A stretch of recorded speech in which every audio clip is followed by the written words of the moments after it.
அவர் ஒரு படைப்பாளி இல்லையா, ஒரு படைப்பாளி. அப்ப அதுக்கு வந்து 25, 35 எல்லாம் கணக்கு வராது. 85 வயசுக்கும் அவர் ஒரு ஹிட் படம் கொடுக்கணும். எந்த படைப்பாளியா இருந்தாலும் அவங்க கொடுக்க முடியணும்.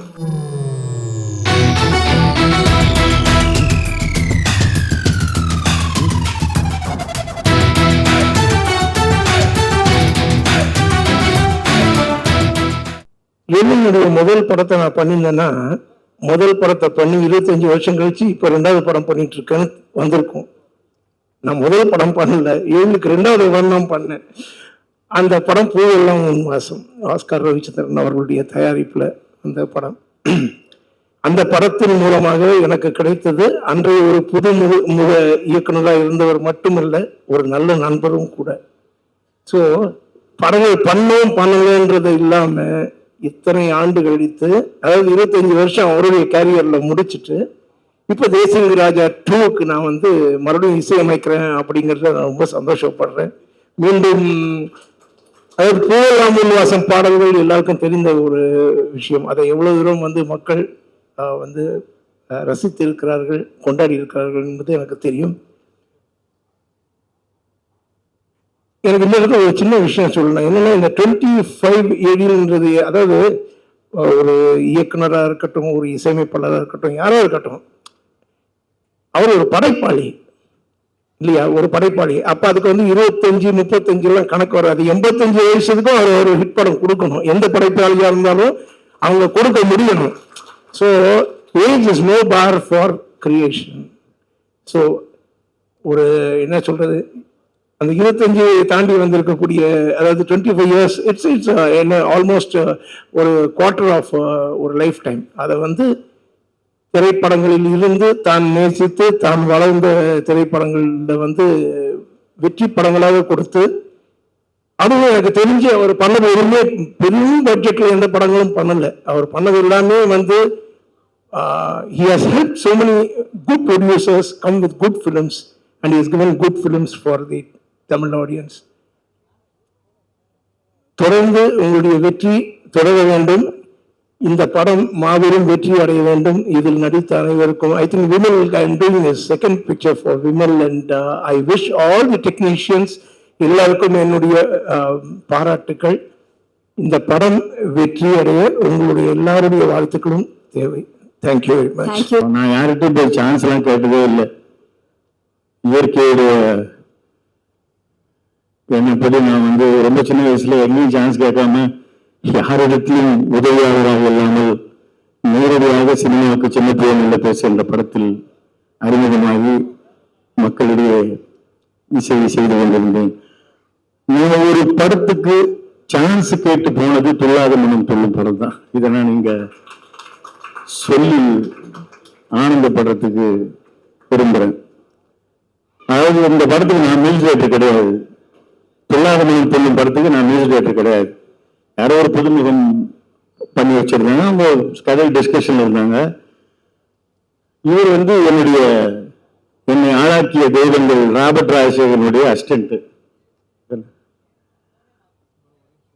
ஸோ இவரை பார்த்த உடனே சரி, எங்க டைரக்டரோட அசிஸ்டன்ட் முதல் படம் பண்றாரு, சூப்பர் குட்ல பண்றாரு அப்படின்னு ரொம்ப மகிழ்ச்சியா போய் ஒரு ஆர்வத்தில் என்னங்க கதைன்னு கேட்டேன். ஏன்னா நானும் இந்த இடத்துல கம்போசிங்ல இருக்கேன். அவர் அந்த கதையை சொன்னாரு. இந்த படத்தை நான் தான் பண்ணணும் அப்படின்னு போய் ஒருத்தருடைய வாய்ப்பை தட்டி பறித்து சௌத்ரி சார்கிட்ட போயிட்டு, இந்த படத்தை நான் பண்றேன், எனக்கு ரொம்ப முக்கியமான படமா தெரியுது, நான் பண்ணல, ஏற்கனவே கம்பெனியை நிறைய படம் பண்றீங்க, நீங்க இது என்னத்துக்கு உங்களுக்கு அப்படிலாம் சொல்லிடாதீங்க, ரொம்ப தப்பாயிடும். ஒரு வரலாற்றுல இடம் பெறக்கூடிய ஒரு படம். எப்போதும் வழக்கமா நான் பூவனுக்காக கூட அப்படிதான் சொன்னேன். ஒரு 225 நாள் ஓடுற கதையை கேட்டேன் சாருங்க. அதே மாதிரி சில்வர் ஜூப்ல ஓடுற கதையை கேட்டேன். எதிர்ன்ற எங்க டைரக்டரோட அசிஸ்டன்ட் சொன்னாரு, நான் இந்த படத்தை பண்றேன்னு. அவரு சரின்னாரு. ஸோ துள்ளாத மனம் துள்ளும் படத்தை கேட்டு வாங்கி அந்த படத்தை எவ்வளவுக்காக தான் பண்ணேன் நான். ஆக்சுவலா நிஜமாவே ஒவ்வொரு பாட்டையும் ரொம்ப ஆசைப்பட்டு நான் போட்டேன். ஒரு ஒரு மியூசிக் டைரக்டருடைய விருப்பமான பாடல்கள் அது. இன்னிசை பாடி ஒரு வரைக்கும் கேட்குதுன்னா அந்த படத்தை அந்த பாட்டு உருவாக்குறதுக்கு நாங்கள் எவ்வளோ டைம் ஸ்பெண்ட் பண்ணியிருப்போம்னு எங்களுக்கு தெரியும். ஸோ ஒரு சேலஞ்சிங்கான ஒரு படம், ஓடியே தீரணும். முதல் தடவையாக ஒரு காம்பினேஷன்ல இருந்து ஒரு புது டைரக்டருக்கு நான் பண்ணுறேன். அது வரைக்கும் விக்ரமன் சாருக்கு பெரிய பெரிய ஹிட்டுங்க.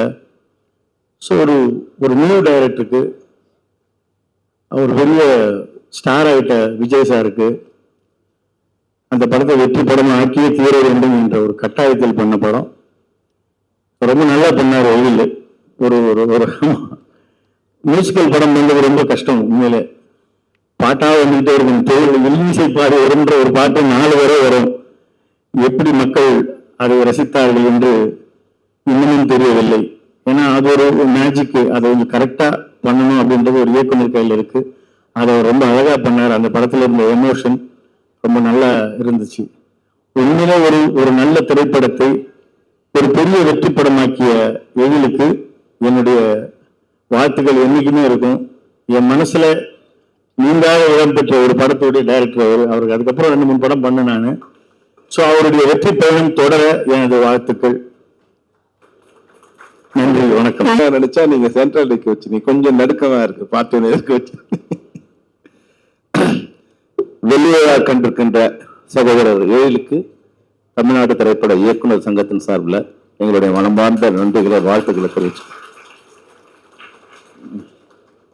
எழில் உண்மையா எழிலானவர், பேருக்கும் பொருத்தத்துக்கும் மிக சரியான நண்பர் எழில். அதாவது ஒரு பாட்டு எனக்கு ஞாபகத்து வரும், தங்கத்திலே ஒரு குறைந்தாலும் தளத்தில் குறைவதுண்டோ.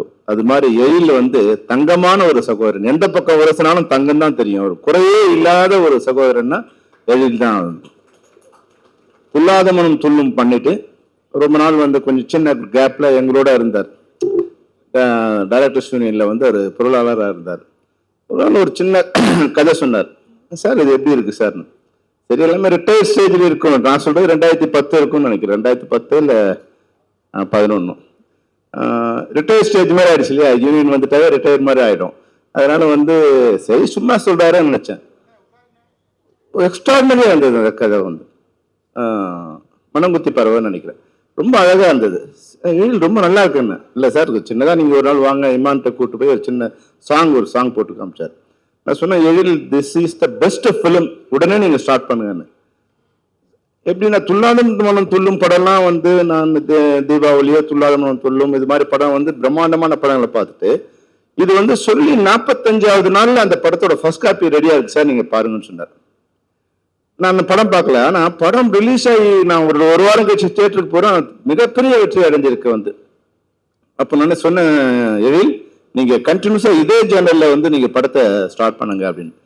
கண்டினியூஸா எழில் அது போன்ற படங்களே பண்ணும்போது எனக்கு ஒரு சந்தோஷம்னா, நம்ம கூட இருக்கிற சக இயக்குநர்கள் மறுபடியும் வெற்றியை தொடும்போது நம்மளோட சொல்லிக்கலாம் இல்லையா, நாங்களும் வெற்றியை நோக்கி வந்துகிட்டு இருக்கோம், இல்ல நாங்களும் மறுபடியும் படம் பண்ணுவோம் அப்படிங்கிற மாதிரியான ஒரு நம்பிக்கையை கொடுத்தவர் கூட எழில். எழில் சார் எப்படின்னா ஏதோ பார்த்திபன் சொன்ன மாதிரி ரொம்ப அமைதியா, ரொம்ப அவர் வார்த்தையால் சொல்ல முடியாது. அவர் இருக்கிற இடமே தெரியாத இடமா இருக்கும். ஒரு தடவை ஒரு பார்த்திபன் சார் தெரு ஒரு சின்ன சிக்கல் வந்தது. பார்த்திபனால அவர் என் எதிரணியில் நிற்கிறார். ஆனாலும் கூட எதிரணியில சந்தர்ப்பவசத்தால நிக்கிற ஒரு சூழ்நிலை வந்தா கூட அந்த நட்புக்காக என்னெல்லாம் செய்ய முடியுமோ அவளை யார் எதிர்த்தாலும் யார் ஆதரிச்சாலும் அதை பத்தி பெறும் அந்த உண்மைக்கு எடுத்துக்காட்டா அந்த உண்மையான மேடையில உண்மையான மனிதனா நிற்கும் போது எழில பார்க்கும்போது எனக்கு ரொம்ப சந்தோஷமா இருந்தது. இன்னைக்கு இந்த மேடையில நிற்கும் போது நான் கேட்டேன், அதுக்குள்ள 25 வருஷம் ஆயிடுச்சா எழில்னு. பார்த்திபன் சொன்ன மாதிரி தான், பக்கத்துல இருக்கிறதுக்கு நம்ம வயசு தெரியல, நம்ம குழந்தைங்களை பார்த்தாதான் நமக்கு வயசானது தெரியுது. அது மாதிரி வெள்ளி விழா படங்களை கொண்டாடலாம். வெள்ளி விழா ஆண்டு கொண்டாடும் போது அதெல்லாம் செஞ்சு எழில் இவ்வளவு வயசாயிடுச்சா, இவ்வளவு நாள் ஆயிடுச்சா அவங்களுக்கு.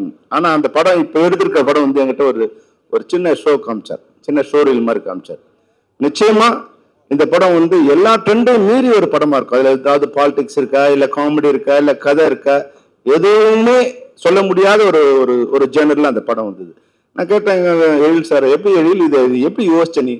ஒரு ஜேனர்ல இருந்து இன்னொரு ஜேனர் போறது ரொம்ப கஷ்டமா இருக்கும் இப்போ ஆனா காமெடி மாதிரி இருக்கிற சின்ன ஒரு பாலிடிக்ஸை வச்சு அரசியலே காமெடியா அதை சித்தரிச்சு யார் மனசு நோக்காம, அதாவது பார்க்கும்போது எல்லாம் சிரிப்பாங்க, ஆனா அவங்களதான் சொல்றேன்னு அவங்களுக்கு தெரியாது. அது மாதிரி அந்த படத்துல வந்து எல்லாரையுமே சொல்ற மாதிரி இருக்கு. அந்த சில நேரங்களை வந்து பாக்குறோம், நம்ம ஒரு படம் பண்ணும்போது அரசியல்வாதிங்க கோவப்படுவாங்க, நீ என்னதான் சொன்னியா இல்ல பண்ணியான்னு வந்து கோவப்படுவாங்க.